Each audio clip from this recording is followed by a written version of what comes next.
할렐루야. 자, 우리 한번 옆에서 인사하십시다. 사랑합니다. 축복합니다. 예, 무더위에 어떻게 지내고 계시는지요? 승리하고 계시는 줄로 믿습니다. 좀 휴가를 다녀오시고 쉼도 가지셨으리라고 생각을 하는데요. 그렇습니다. 이렇게 또 힘들고 어려울 땐 잠깐 쉼이 우리에게 큰 도움이 되기도 합니다. 우리가 인생길을 가다 보면, 이 믿음의 길을 가다 보면 또 이렇게 고비들이 찾아옵니다. 그런 고비들 우리가 장애물을 만났다라고 얘기도 하는데, 우리의 인생의 길에는, 믿음의 길에는 여러 가지 많은 장애물들이 있습니다. 근데 여러 가지 장애물들을 만나면서 이런 생각이 들 때가 있어요. 신앙적인 장애물을 크게는 외적인 장애물과 내적인 장애물, 이렇게 둘로 나눌 수 있다 보면, 이 내적인 외적인 장애물들은 이제 서로 연결되어 있다는 것을 알게 됩니다. 삶에서 경험되는 여러 가지 일들이 이 자신의 내면의 다양한 생각들과 또 다양한 의문들을 만들어내게 됩니다. 어떤 일들은 좋은 은혜를 경험하게 되면 내적인 확신과 감사와 기쁨, 평안이 되기도 합니다. 사실 그런 것들이 우리가 바라고 있는 것들이죠. 그런데 어떤 외적인 일들은 우리한테 의심, 또 불안, 아픔, 원망, 이런 것들을 불러일으킨다는 거예요.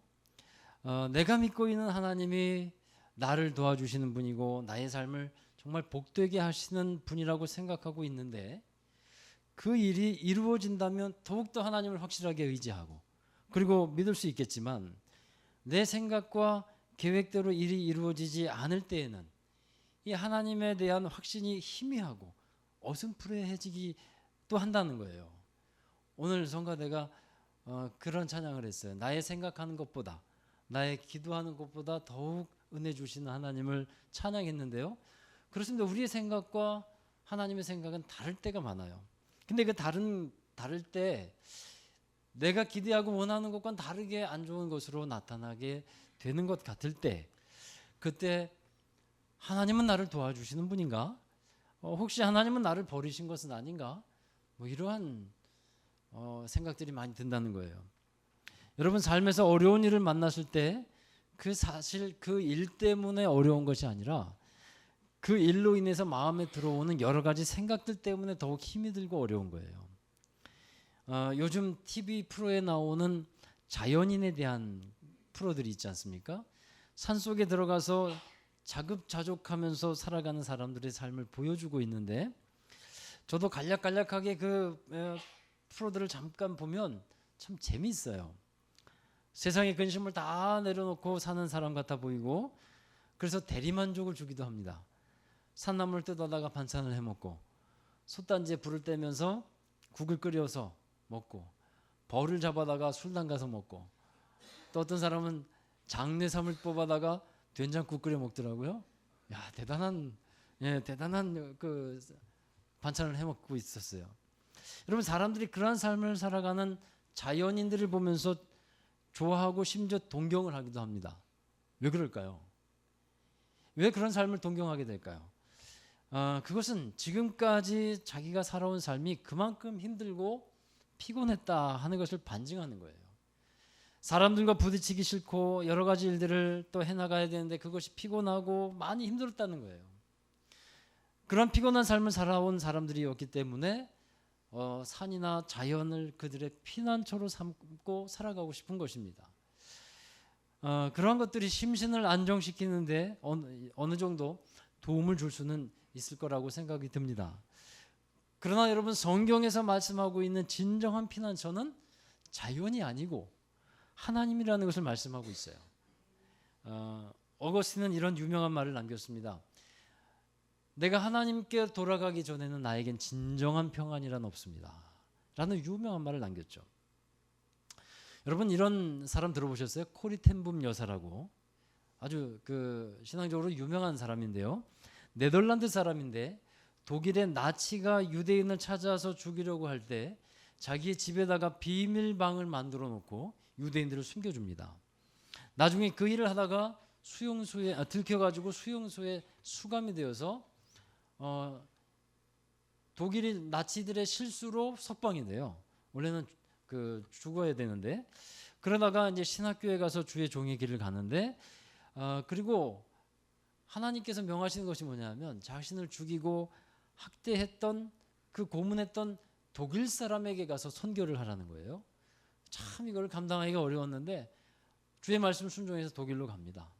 근데 이제 어느 예배를 마치고 딱 나오는데 독일 어떤 사람과 악수를 하는데 정말 기겁을 할 정도로 정말 죽이고 싶은 한 사람을 만났는데 그 포로 수용소에서 자기를 고문하고 학대하고 그리고 자기 친척을 죽였던 그 사람을 만나는 거예요. 그 순간에 그런데 그를 위해서 또 기도해주고 또 받아주는 그런 이제 일화도 있고요. 이제 유대인들을 자기 집에 숨겨주었을 때 이 코리텐부 묘사가 벽면 그 안쪽에다 비밀방을 만들어놨는데 그 벽 한쪽에다가 그 액자를 걸어놨어요. 그래서 유대인들 사이에 이것을 암호로서 이제 사용했다고 하는데 이 액자가 왕관을 수놓은 것이었습니다. 우리 이 그림이 좀 선명치 않지만 이게 이제 액자고요. 왕관을 수놓은 거예요. 희미하게 보이시죠? 이 액자가 있었는데 이 액자를 딱 걸어놓으면 이거는 독일군이 집에 들어와 있지 않다고 하는 표시예요. 근데 뒷면에는 이런 뒷면 이게 그림이 명확하지 않아서 제가 구한 사진이 별로 없어서 이랬는데 이게 이제 왕관이 막 실이 엉클어져 있는 거예요. 이거를 걸어놓으면 이것은 독일군이 지금 수색 중이니까 절대로 들어와서는 안 된다는 표시로 문에다 이제 걸어놨다 하는 거예요. 이 코리텐부 묘사의 이 집에 이제 관광 명소가 되어서 방문해 보면 이 액자 그림이 책갈피로 판매되고 있는데 거기에는 그 뒤에는 이 코리텐부 묘사가 쓴 신앙 고백이 네덜란드어 그다음 영어로 실려져 있대요. 제가 그 부분을 함께 읽어드릴게요. 여기도 화면에도 나올 텐데 이렇게 이 코리텐부 묘사가 신앙을 고백하고 있어요. 내 인생은 하나님과 나 사이에 놓인 수의 천입니다. 그러나 나는 스스로 색깔을 선택할 수가 없습니다. 왜냐하면 그분께서 내 인생의 목적을 가지고 수를 놓으시기 때문입니다. 그분은 나에게 자주 슬픔과 우울함의 수를 놓으시지만 나는 그분이 왜 그렇게 하시는지 도저히 이해할 수가 없습니다. 그러나 잊지 말아야 할 것은 그분은 수의 틀의 앞면이고 나는 모든 실들이 뒤엉키어 있는 뒷면이라는 사실입니다. 내가 수의 틀에 더 이상 수를 놓고 싶지 않을 때도 실타래를 더 이상 감고 싶지 않을 때도 하나님은 나에게 수의 천을 다시 펴라고 하십니다. 나는 왜 그래야 하느냐고 하나님께 묻습니다. 그러면 수를 놓으시는 하나님의 손은 금색과 하얀색 실 옆에 검은색이 필요하다고 말씀합니다. 그렇게 하나님의 계획은 내 인생의 수의 틀에서 완성되고 이루어집니다. 자, 이게 코리텐부 묘사의 신앙 고백이었어요. 여러분 오늘 시편 44편 9절부터 말씀을 읽었는데 이 44편의 표제에 보면 고라자손의 마스길이라고 되어 있어요. 이 마스길이라는 것은 교훈, 명상, 시 이런 뜻인데 1절부터 8절까지의 말씀을 읽지 않았습니다만 이 1절부터 8절까지 분위기는 아주 은혜롭습니다. 사실 설교하기에는 1절부터 8절이 더 밝고 좋은 그런 말씀이라고도 생각이 되어져요. 분위기가 아주 은혜롭습니다. 하나님께서 행하신 일들이 참 놀랍고 위대하고 합니다라고 고백하면서 번성케 하신 하나님, 승리케 하신 하나님을 자랑하겠습니다.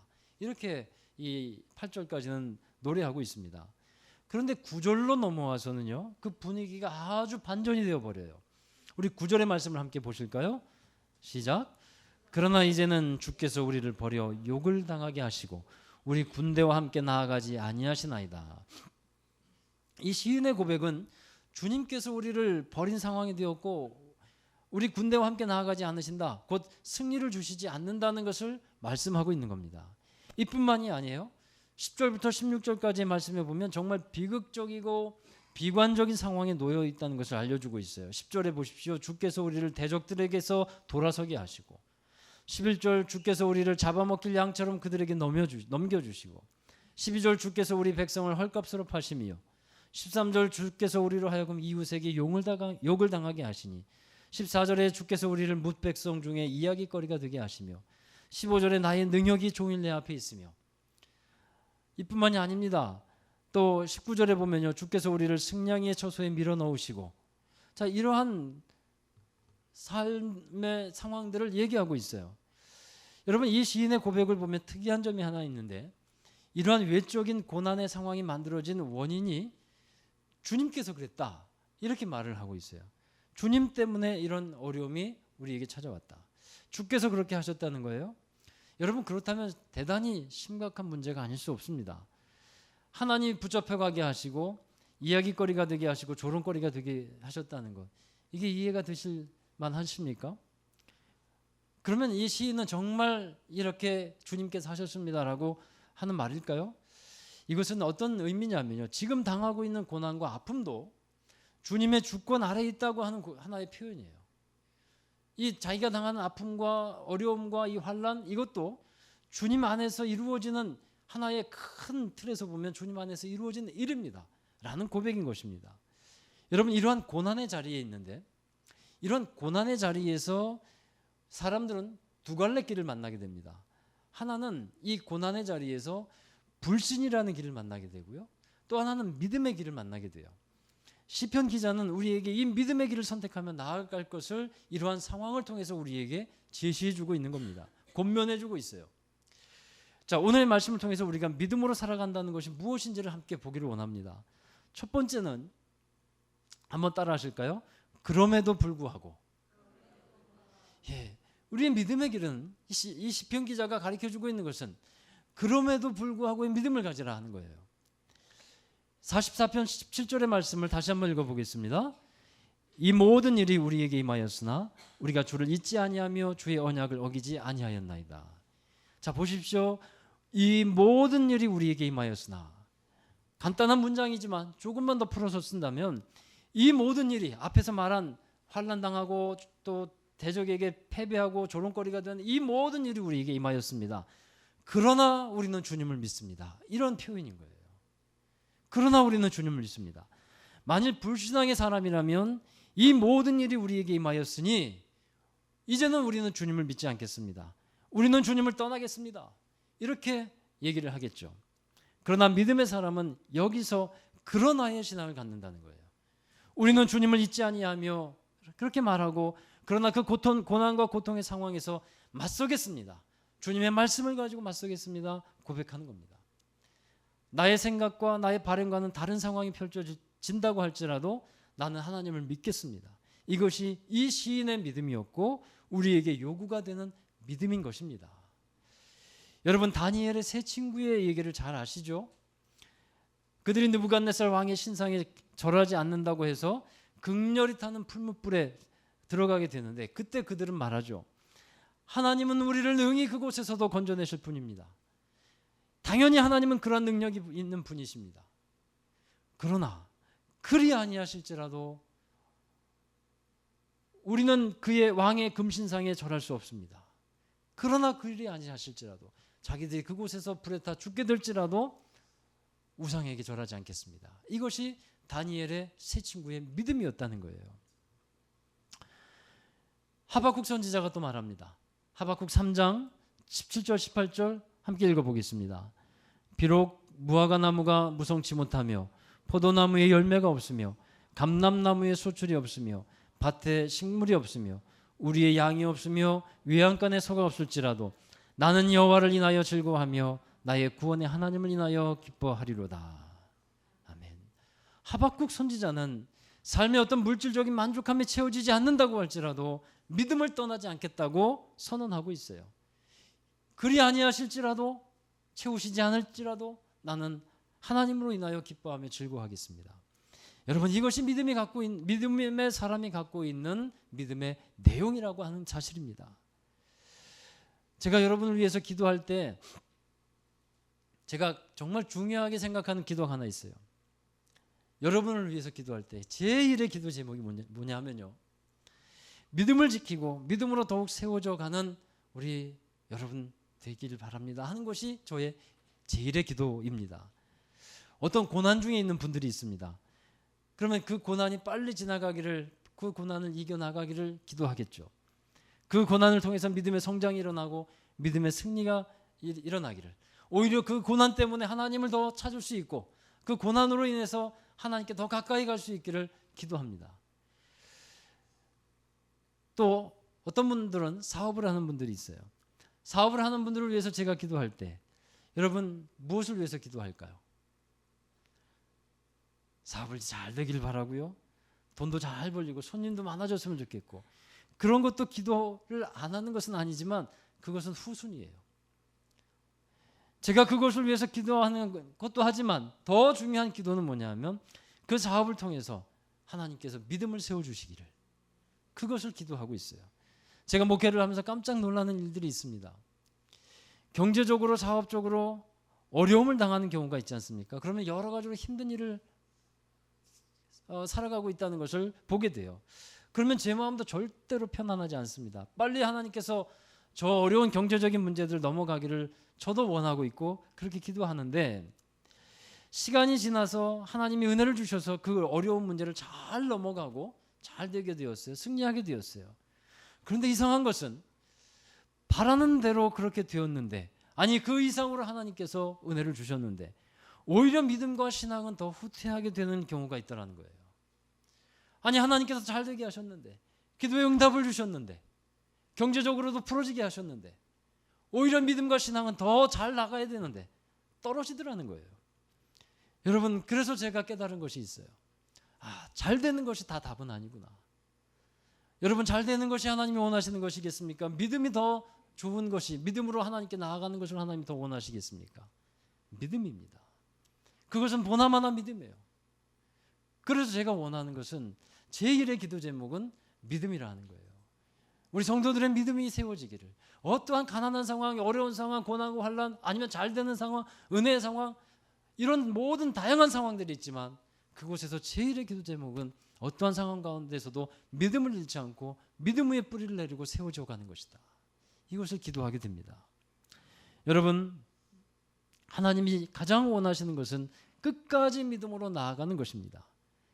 그러나 또 그리 아니하실지라도 그럼에도 불구하고 나는 하나님을 믿습니다. 이것이 하나님이 원하시는 믿음의 사람의 모습인 줄로 믿습니다. 두 번째로, 약속의 말씀을 끝까지 붙들라 하는 말씀이에요. 시인은 17절에서 이어서 말합니다. 우리가 주를 잊지 아니하며 주의 언약을 어기지 아니하였나이다. 엄청난 환난과 아픔과 고통의 날들이 계속되었지만 하나님이 약속하신 그 말씀을 붙들고 있었다는 거예요. 이것이 시인이 우리에게 제시해 주시는 믿음의 본입니다. 고통과 아픔의 시절을 살아갈 때 그 어려움을 잘 이길 수 있는 비결이 어디에 있습니까? 여러분, 말씀에 있는 줄로 믿으시기 바랍니다. 그 약속의 말씀을 하루하루 붙들면서 날마다 그 말씀을 붙들고 살아가는 것입니다. 사실 삶이 어렵고 힘들 때, 고통 중에 있을 때 말씀이 눈에 들어오지를 않는 경우가 많습니다. 그런데 여러분, 그 단계를 넘어가야 합니다. 마음이 어렵다고, 삶이 공고하다고 말씀 안 봐, 이렇게 마음을 갖는 것은 강팍한 거예요. 그 단계를 넘어가야 돼요. 어려우면, 힘들면 다시 말씀을 찾고 다시 하나님 앞에서 나 자신을 겸손하게 세우는 모습들이 필요한 것입니다. 그렇게 말씀을 붙들고 살아갈 때 주시는 은혜가 그 다음 구절에 나와요. 우리 18절의 말씀 함께 읽어보도록 합니다. 우리의 마음은 위축되지 아니하고 우리 걸음도 주의 길을 떠나지 아니하였으나. 아멘. 약속의 말씀을 붙들고서 살았을 때 이 시인의 마음은 위축되지 않았다라고 말해요. 여러분, 지금 시인이 처한 상황이 얼마나 힘들고 어려운지 모릅니다. 그럼에도 불구하고 이 사람의 마음은 위축되지 않았대요. 이건 참 놀라운 일입니다. 고통스러운 일이나 어려운 상황을 만나서 마음이 위축되지 않습니까? 낙심도 되고 당황스럽고 엄청난 스트레스도 많이 받습니다. 그게 당연한 일이에요. 그런데 위축되지 않았다는 꼭 고백을 해요. 자, 이것이 어떠한 초인적인 사람이기 때문에 그럴까요? 여러분, 저는 이렇게 이 고백을 해석을 합니다. 이 고라자손의 시가 시편 44편에만 있는 게 아니에요. 42편, 또 43편, 45편 다 고라자손의 시예요. 이 고라자손의 시를 보면 굉장히 두렵고 낙심되고 이런 상황들을 얘기를 하고 있어요. 그렇다면 이 말씀도 위축되고 낙심되었던 상황이 분명히 있었습니다. 그러나 위축되지 않았다라고 할 수 있었던 고백은 뭐냐면, 주님의 말씀이 다시 자신의 그 위축된 마음을 풀어주고 다시 용기를 내어서 회복했다라고 하는 고백이에요. 그 마음을 다시 회복할 수 있었기 때문에 위축된 것을 이길 수 있었고, 그의 걸음도 다시 주님의 길을 떠나지 않았다라고 고백하는 것입니다. 여러분, 한 사람이 낙심하고 있을 때 옆에 있는 사람이 위로의 말만 해주어도 그 사람은 힘이 납니다. 하나님은 이 성경을 통해서 수없이 많은 위로와 격려와 소망을 전해주고 계십니다. 그 말씀을 들으시라는 거예요. 그 말씀을 붙들고서 힘을 내시라 하는 말씀입니다. 우리나라의 세계적인 마취과 의사로 알려진 박수웅 의사, 이분이 장로인데 이분이 있어요. 이분의 일화 가운데 이분이 의학을 공부하기 위해서 유학을 갔는데 그 공부하는 것보다도 더 힘든 것이 있었어요. 그게 영어였다고 합니다. 자신을 가르치던 교수가 이런 말까지 했대요.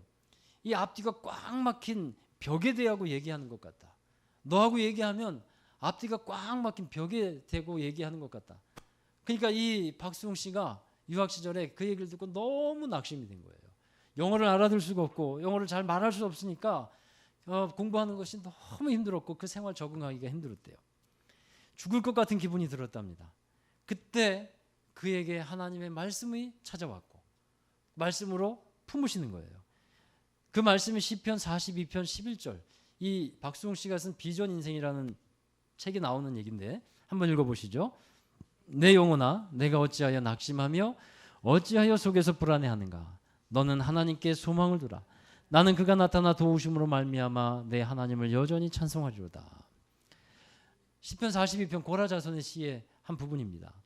여러분, 이 말씀이 그에게 임했을 때 자신의 영을 살리고 낭망으로 헤매이는 혼을 탁 치면서 비상하게 했다는 거예요. 그리고 드는 생각이 이런 생각이었어요.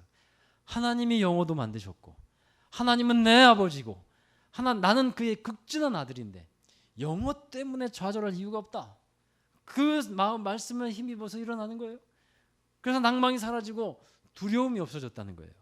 그리고 나서 영어에 부딪혀보자, 그렇게 마음을 먹었어요. 그리고 영어를 말하는데 영어를 잘 말할 줄 모르니까 콩글리시를 말하기 시작했대요. 자, 예를 들면 너 학교 가, 이거를 영어로 이렇게 얘기했대요. You school go. You school go. 너 학교 가. You school go. 근데 사람들이 신기하게 알아듣더라는 거예요. 신기하게. 그러면서 사람들이 얘기하기를 야, 너 영어가 점점 좋아진다, 이렇게 말을 하더랍니다. 그래서 힘을 얻게 되는 거예요. 그동안 자신이 없었는데 말씀에 힘을 얻고 시작해보니까 용기가 나오고 담대함이 생기더래요. 그래서 그가 깨달았어요. 그동안 자신의 입을 닫게 만든 것은 실력이 아니고 두려움이었구나. 주의 말씀을 붙들 때 여러분, 하나님 우리에게 용기를 주십니다. 그리고 하나님의 좋은 길로 나아가도록 하신다는 거예요. 그래서 주의 말씀을 붙들고 믿음으로 끝까지 승리하자는 겁니다. 그리고 마지막으로는 그 말씀을 붙들고서 기도하라는 거예요. 시편 44편 23절의 말씀입니다. 자, 함께 읽어보십니다. 주여께서서 어찌하여 주무시나이까. 일어나시고 우리를 영원히 버리지 마소서. 믿음으로 끝까지 살아가는 사람은 기도하는 것을 포기하지 않습니다. 기도가 하나님의 도우심과 능력을 경험하는 귀중한 시간이고 자리이기 때문입니다. 여러분, 이 지금 읽은 말씀을 우리가 들으면서 예수님과 관련해서 생각나는 장면이 있지 않으세요? 예수님과 제자들이 배를 타고 함께 갈릴리 바다를 지나가고 있을 때 큰 풍랑이 일어서 배가 심하게 흔들렸고 배에 막 물이 들이찰 때 예수님은 그 배에 함께 있었지만 주무시고 계셨다는 거예요. 그때 제자들이 예수님을 흔들어 깨웁니다. 주님, 우리를 구원하여 주세요. 우리를 도와주세요. 우리가 죽게 되었습니다. 예수님이 일어나셔서 제자들에게 말씀하죠.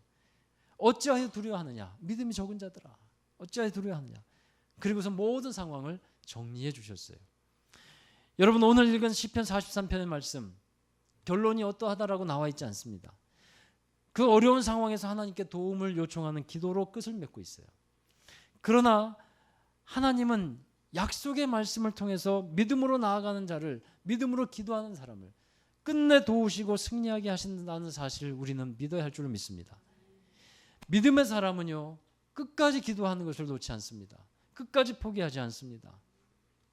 하나님이 돌아가신 분이 아니기 때문에 그래요. 하나님은 살아계시고 포기하지 아니하시고 우리를 위해서 함께 하시고 일하시며 도우시고 하나님의 나라를 지금도 위해서 일하고 계신 분이기 때문입니다. 그래서 우리는 그 하나님께 도움을 요청하고 구하는 것입니다. 여러분 끝까지 믿음으로 기도하십시오. 오늘 읽은 시편 44편에서는 사실 읽어내려가기가 부담스럽고 어려운 부분들이 많이 나와요.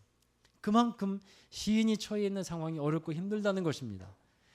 그럼에도 불구하고 시인은 말씀을 통해서 우리에게 어필하고 있는 것이 있는데 끝까지 믿음으로 나아가자. 끝까지 믿음으로 나아가자.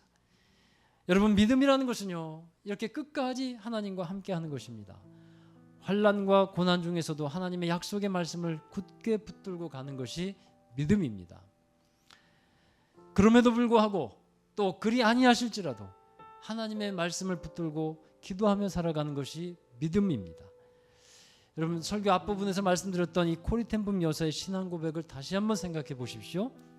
독일 나치의 수용소에서 고통과 공포의 나라를 보냈던 자기 자신의 그 헝클어지고 얽힌 실과 같은 그 인생. 그러나 하나님은 그 속에서 하나하나 실을 뽑아내어서 한 땀 한 땀 술을 놓습니다. 멋진 작품과 같은 인생을 만들어 가신다고 하는 그의 고백입니다. 그의 고백은 고통과 고난 중에서도 하나님은 함께 하시고 일하고 계신다고 하는 사실입니다. 중요한 것은요 이제 우리가 그 하나님을 믿으며 끝까지 믿음으로 나아가는 것인 줄로 믿습니다. 저와 여러분이 그러하기를 원합니다. 끝까지 믿음으로 승리하는 믿음의 주인공들 되시기를 주의 이름으로 축원합니다. 기도하겠습니다. 우리를 구원하시고 믿음의 길을 걷게 하여 주신 하나님, 그 믿음의 길에서 어떠한 어려움 속에서도 그 믿음으로 그 어려움과 고난을 넘어가게 하여 주시고 날마다 승리하며 살아가는 저희들 되게 하여 주옵소서. 주님이 우리와 함께하고 계시고 주의 말씀을 우리에게 주셔서 그 말씀 붙들고 기도하며 나아가기를 원하오니 저희들에게 늘 함께하여 주시는 그 하나님의 크신 은총으로 날마다 우리의 마음을 주님께 소망 두게 하여 주시옵소서. 오늘도 우리에게 승리를 주시는 주님께 감사드리오며 예수님의 이름으로 기도하옵나이다. 아멘. 우리 다 함께 자리에서 일어나셔서 파송과 결단의 찬송을 부르도록 하겠습니다.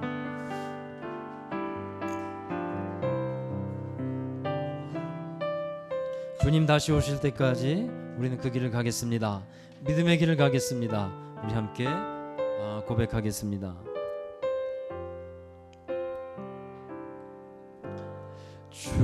주님 다시 오실 때까지 나는 이 길을 가리라.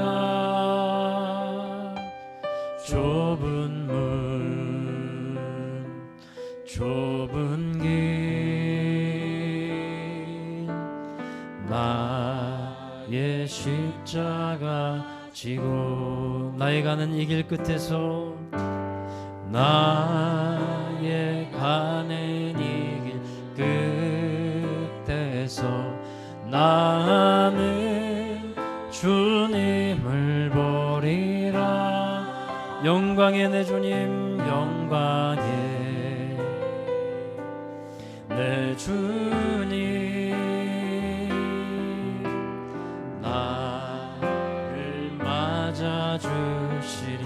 아멘. 주님 다시 오실 때까지 주님 다시 오실 때까지 주님 나는 일어나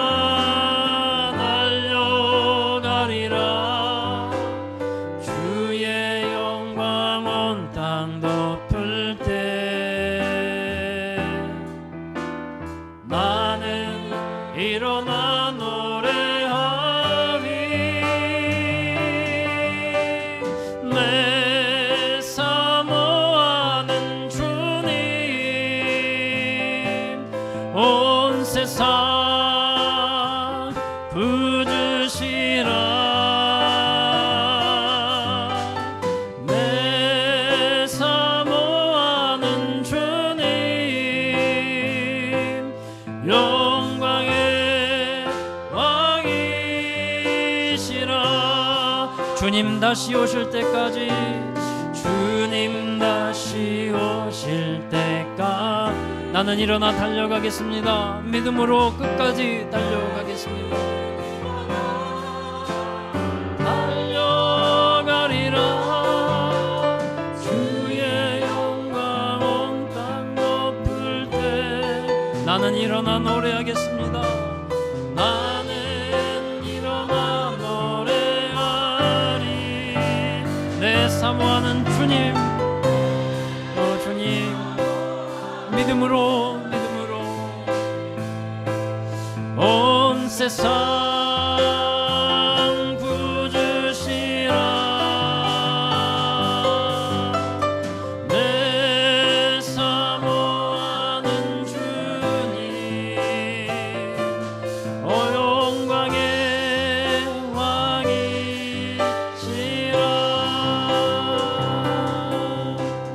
내 사모하는 주님, 영광의 왕이시라. 영광의 왕이시라.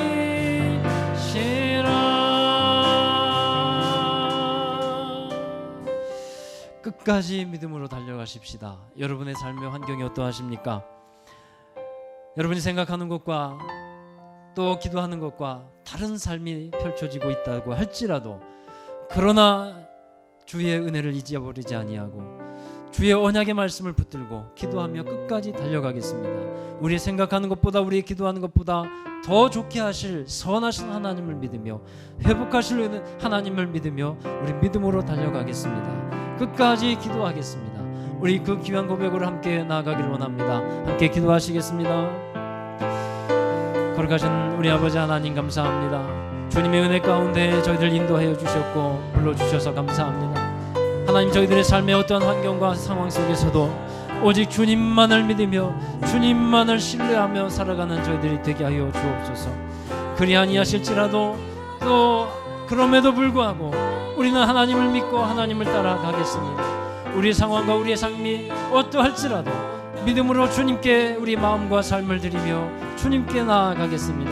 그 믿음의 귀한 고백 가운데 우리의 삶을 다시 회복시키시고 생명으로 역사하여 주시고 놀랍게 주의 나라에 함께하게 하시는 그 크신 은혜를 경험케 하여 주시옵소서. 주님 다시 오시는 그날까지 믿음으로 나아가게 하여 주옵소서. 주님 다시 오시는 그날까지 십자가 지고 나아가게 하여 주시옵소서. 그 주님의 그 길에서 우리가 주님 맞이하게 하여 주시고 주님께서 온전히 기뻐하시는 귀한 인생이 되게 하여 주시옵소서. 하나님, 우리 인생을 기억하여 주시고 축복해 주시옵소서. 날마다 주님 믿음으로 승리케 하여 주시옵소서. 우리에게 날마다 승리를 주시는 주님을 찬양합니다. 선하신 주님, 인자하신 주님, 사랑으로 우리와 함께하고 계시는 주님을 우리는 믿고 감사드립니다.